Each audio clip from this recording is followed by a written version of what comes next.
Երկրորդ կետը, որի մասին կուզեի խոսել, փոքր բիզնեսն է։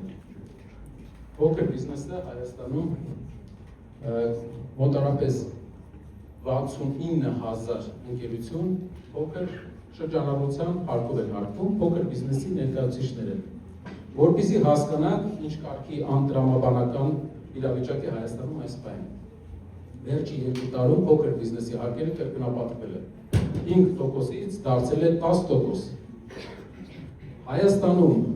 69,000 տնտեսվարող շրջանառության հարկով է հարկում, 27,000-ը միջին եւ մեծ բիզնես է։ 69,000-ը վճարում է մեր հարկերի ընդամենը 2%։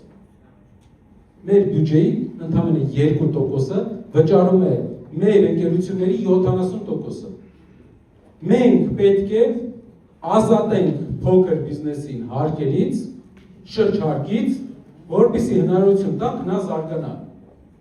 Ինչու ենք սա ասում։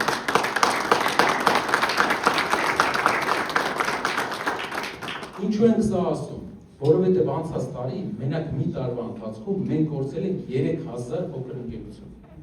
Հարկերը կրկնապատկվել են եւ 3000 փոքր ընկերություն կորցրել ենք մենք։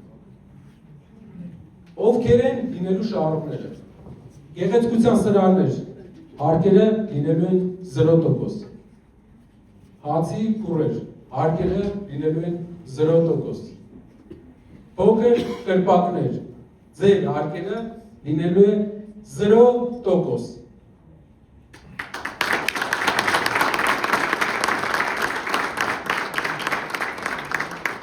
Երբ որ փողոցով քայլեք, բոլոր ձեռնարկությունները, փոքր արտադրությունները, փոքր խանութները, ինչ տեսնեք,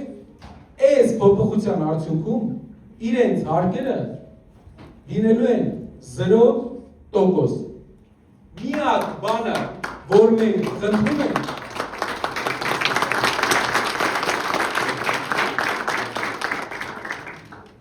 միակ բանը, որի վրա աշխատելու ենք, դա որպեսզի միջին բիզնեսը չփորձի իրեն բաժանել, դառնալ փոքր բիզնես։ Դա արդեն վարչարության խնդիր է, բայց միակ թեթև խնդիրը դրանում է կայանում։ Մենք մյուս ուղղություններով massայական հաջողություններ ենք գրանցելու։ Մեր ծրագրավորած այս քայլերով տարեկան 2-ից 3,000 նոր ընկերություն է բացվելու Հայաստանում։ Վերցրեք, աշխատատեղ ստեղծեք, գործի տեղ ստեղծեք, մենք պետք է փոքր բիզնեսին ասենք, մեծացեք, ոչ մի հարկային չի գալու քո մոտ։ Դու մինչև միջին բիզնես չդառնաս, քեզ մոռանալու են։ ՀՏՄ խփիր, չխփիր, մոռանալու են այս ամեն ինչը, որովհետև ձեր վրա հարկայինը ամբողջ պոտենցիալով այսքան աշխատումը ընդամենը հարկերի բյուջեի 2%-ն է հավաքում։ Այդ 2%-ը ես ձեզ վստահեցնում եմ 2-ից 3 կգտնենք մենք ուրիշ տեղեր, 2 չեն գտնի, 3 չեն գտնի, տասնյակ տոկոսներ։ Միջազգային առևտրով մենք կբերենք մեր երկիր այդ տոկոսները։ Մենք փոքր բիզնեսին հարկելու կարիք չունենք։